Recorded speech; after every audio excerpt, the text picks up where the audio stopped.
اصلا خوابم نمیبرد.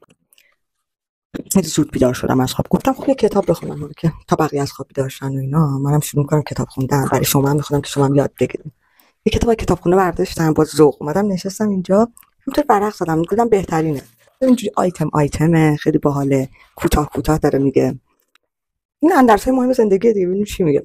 ورق که زدم یکی دو تاش به چشم خورد اصلا این چه مدل اندرسه. حالا گوش بدین.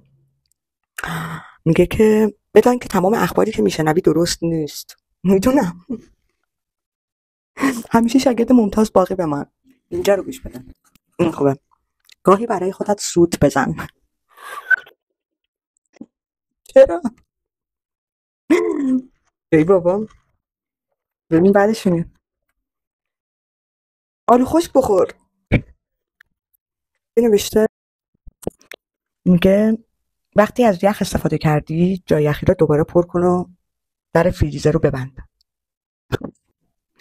ایسکامونو گرفته فکر کنم. زمانی که هوشیاری کامل نداری در مقابل دیگران ظاهر نشو. چه آدم جالبیه. هیچ وقت کسی را به شغل وکالت ترغیب نکن. دیگه صدا داشته باشه. چه اصلا این کتابو نخرید. درس‌های غیر مهم زندگی. گوش بهتون قول میدم دفعه بعد